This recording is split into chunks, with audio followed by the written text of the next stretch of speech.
Hello and welcome to Rustic and Shine Resin Designs. I'm Judy Byer and today I'm going to be making some coasters. I'm just starting off with my resin, showing you I've put a mark on one of the resins on the bottle and the lid. The reason I do that is because I don't want to mix up the lids. If I mix up the lids on the two containers, it could fuse them with the resin mixing and hardening. So just a little tip there to make sure you put the right lid on the right container. And by marking it is the easiest way I could think of. So now I'm just measuring out what I'm going to be needing for pouring my coasters. What I've done is I've started with a ceramic base coaster, and I've done just a spray paint on the bottom portion of it, and that's just to show and help me with a beach scene. So that's the sand portion of the coaster. And once I get everything mixed, we'll get started pouring on them. One thing with the resin, mixing is critical, as well as having your room at a great warm temperature. If you don't have a warm enough room, your resin will not set, it won't mix properly, and it's just going to cause you all kinds of trouble. So a warm room and mixing are very, very important. And I've separated out some resin here now into a small container, and you just seen I added some white to it. It's a paste. I like this paste because it's really good for making the waves. And the other container I'm mixing now is going to be the water portion. And I've got various colors of blue. Today I've kind of picked a lighter blue.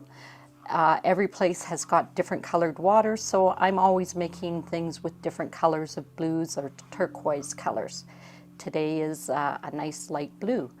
So I'm starting to spread it around on each of the coasters, kind of dividing it up. So I have equal amounts, as much as I think that I need on each coaster. As you can see, the beach portion is different sizes a little bit on each one. Just like any normal beach, nothing is the same. So putting out the blue, and this is a one color blue coaster. Sometimes I do two colors. Today I wanted to do just the one. I think it still gives a really nice effect at the end, which you will see.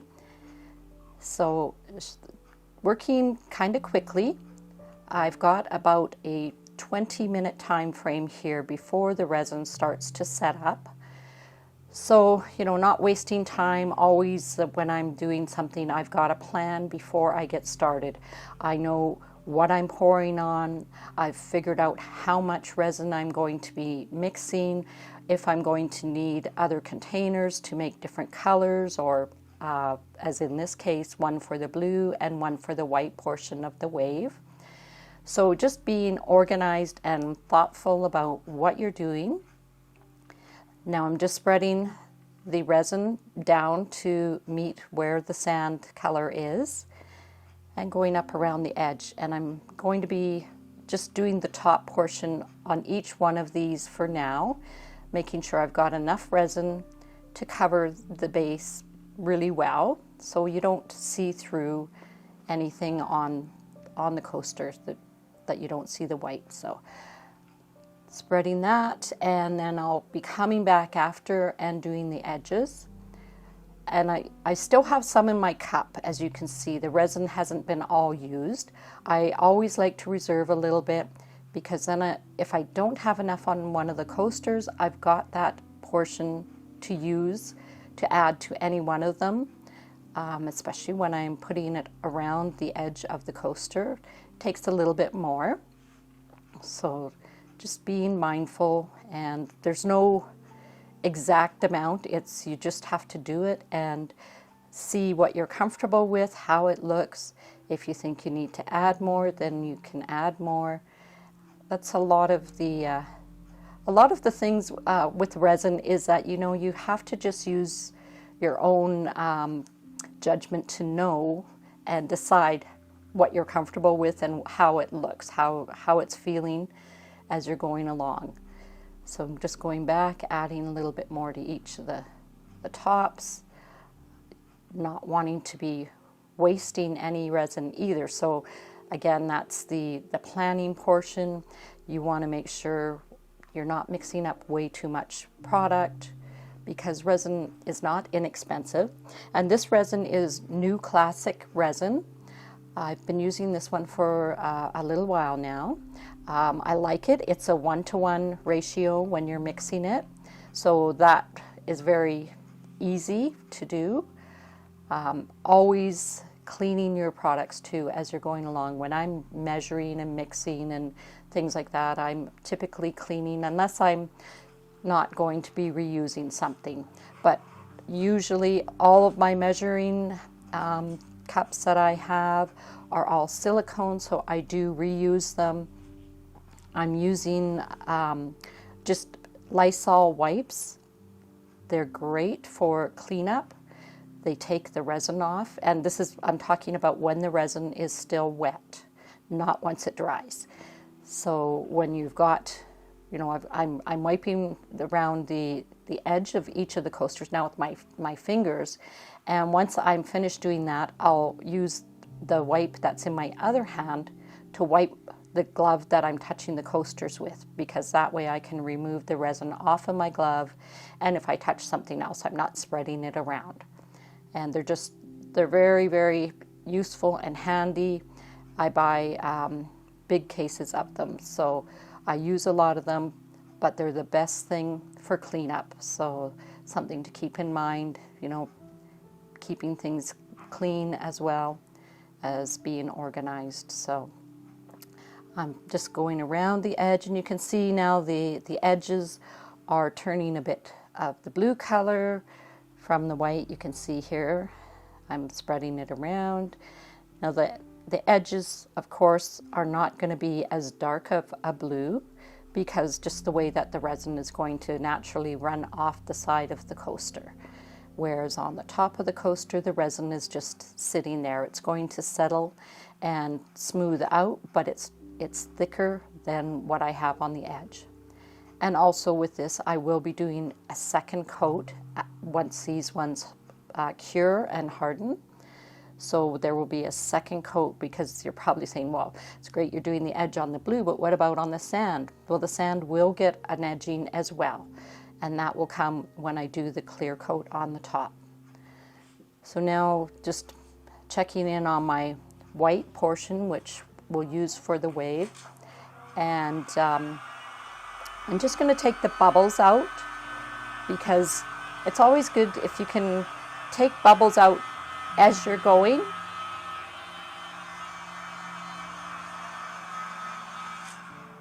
And the heat gun is a fantastic tool for doing that, just taking out some of the bubbles. I will be, taking more bubbles out again, but just the resin settles and the bubbles come to the top, and you don't want bubbles in your finished product. I'm still mixing my white, and what I'm waiting for is I'm waiting for it to thicken up. I want it to be not as runny, because if it's too runny, then my waves won't turn out properly. So it's kind of a bit of a learning process, because you have to have it thicken, and you need, with this resin, and actually all the ones I've used in the past, it warms up a little bit in the container, so you can feel the warmth of the product as it's starting to thicken. So now I'm putting on just a line of the white, and that's going to be the baseline for the wave. And going back, and you can see how I've got the blue coming right onto the wave, or sorry, onto the beach. If it goes over the beach part, that's fine too.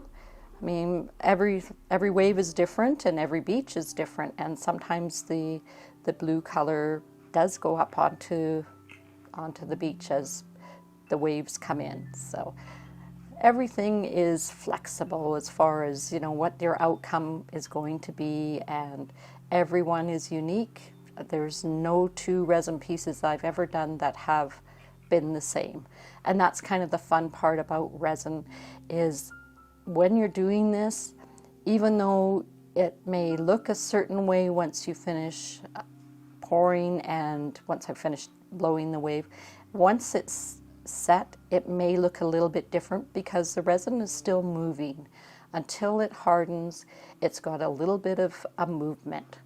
So it's always fun to see what the finished product is after it's all hardened. And with mine, it takes about 8 hours to kind of set up and be where you could actually touch it. But it does need time to cure properly and harden. So I like to give it at least a couple of weeks to set up before I do, too much with it. You're going to see in the videos here, I'm kind of going ahead of that process a bit. It appears, but I'm not actually. Some of these have been poured in advance, so we'll talk about that as we go through the rest of the video here. And now I'm just taking my heat gun. I've got it on a low setting.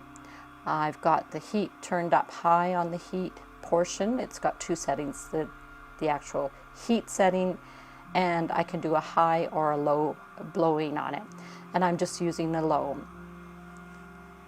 And it's just blowing on there until you like the look of what you see as far as where the wave is and how big it is.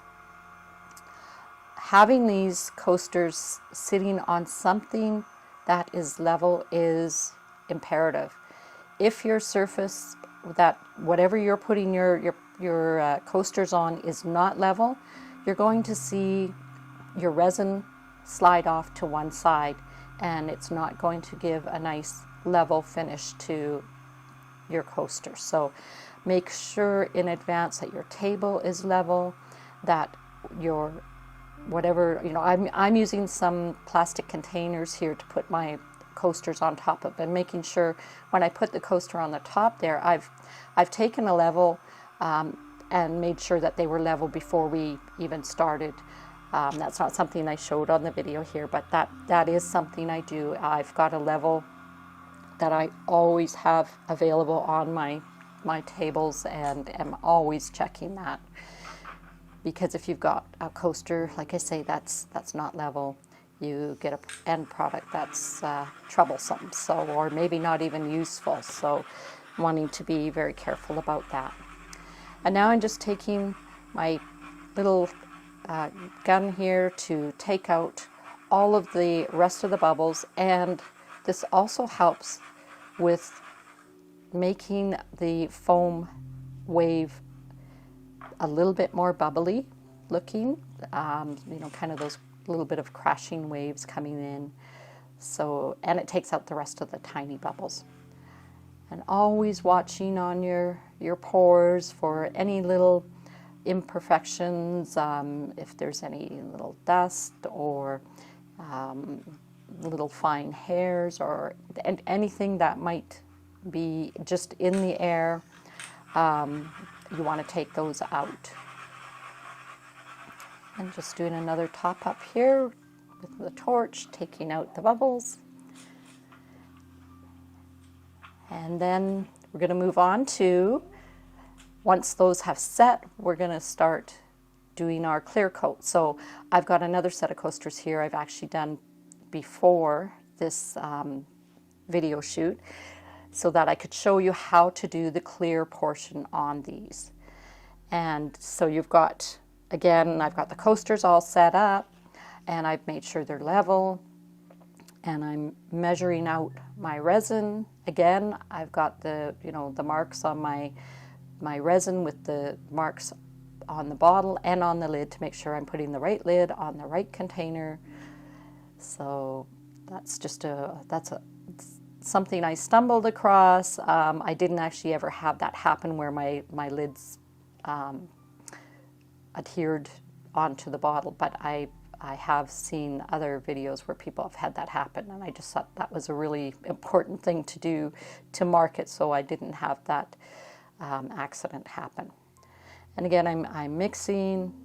Really want to make sure you're going around the edges of your container, wiping your mixing utensil, just everything needs to be incorporated, making sure that you don't see any little parts in your resin that are not mixed together. You might see like a string kind of looking of the hard of the resin. So mixing it all together is really, really important, because if it's not mixed, you're going to get a funny finish, or it might not even harden at all. So taking the time to mix, but watching your time as well, because again, you know, you've got about, with this resin, about 20 minutes before it starts to set up a bit. So I want to make sure that I'm making my resin top coat here cover the whole coaster before that 20 minutes is up.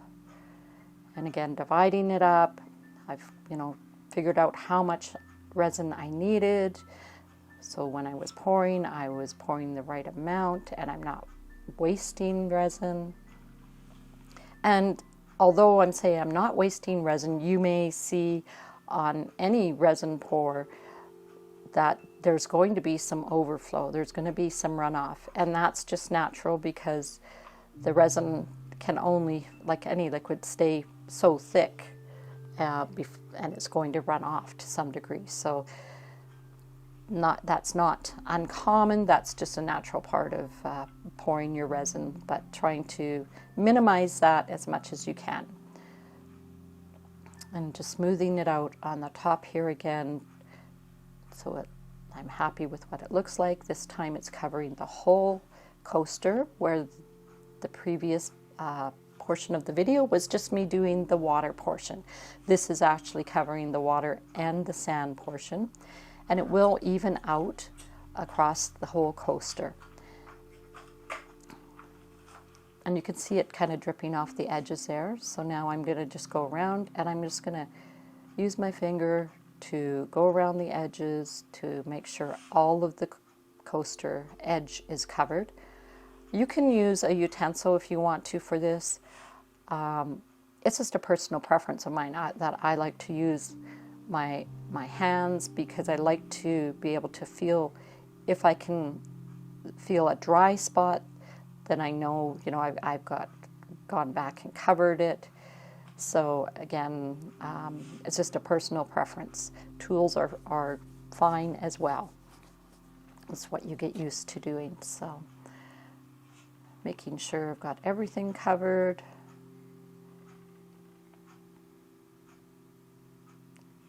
And it's going to give a really nice finish to the whole coaster at the end. It's going to be a nice shiny finish, very glossy, and the colors of both the water and the beach, really, the clear resin really helps to bring that out and almost brighten it.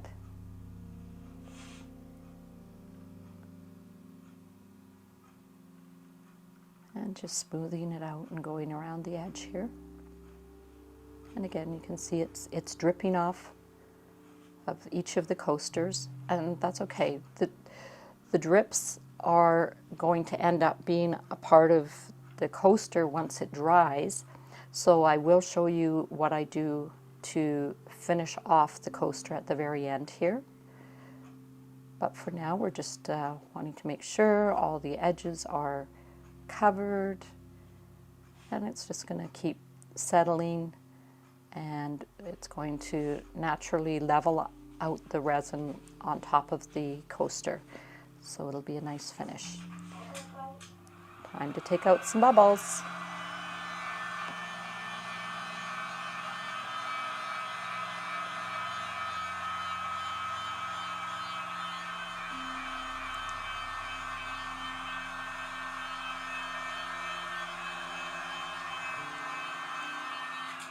And anytime using the heat gun or the torch, you want to keep your hand moving. You don't want to be idle, because it can burn the resin.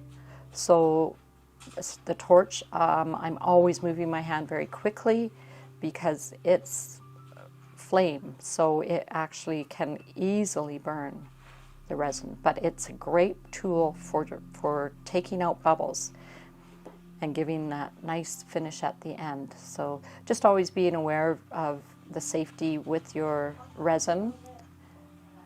And again, I'm going to go back. You see, moving quickly. And you can also see I'm wearing my safety gear. I always have my respirator. I always have gloves. This is in a room that is out of my house, so there's nobody else breathing in any of these fumes. Okay, here we are at the end. So I've got the backs that were taped prior to pouring. That shows the drips that were coming off of each coaster. So now the coaster is set up. This is one I did prior. I'm going to heat up that area so the resin warms up a little bit, and then I can take the tape off. And I'll show you that here. This is this is a really, I really like this process for cleanup and taking off. Typically, it comes right off. Depends how thick the drips are, but they typically protect the back of your coaster. Even though I'm going to be covering this back up once I'm all done, I still don't want to have any lumps or bumps and things like that. I want it to have a really nice finish. So again, just taking off, that's just a painter's tape that I use. And then I want to smooth out the edges so that it's a nice smooth finish on it. And using my hands to make sure I'm happy that it's all clean, that it's smooth, that there's no rough edges, dusting it off. And yes, yeah, I'm happy with that. It's smooth. So now I like to put a cork backing on my coasters. So this is just some backing that I purchased. They're just peel and stick, so super easy. And just placing it on the back of your coaster, smoothing it out, and there you have it. You have your finished coaster. And the nice back so that it protects your counter surface. So that's it. That's how you do coasters. Thank you for watching me today and joining me in making coasters. I hope you had fun watching this and you learned some new things. If you want to learn more about resin pouring, you can see me at my Facebook page on Rustic and Shine Resin Designs. Thanks very much, everybody. Have fun pouring.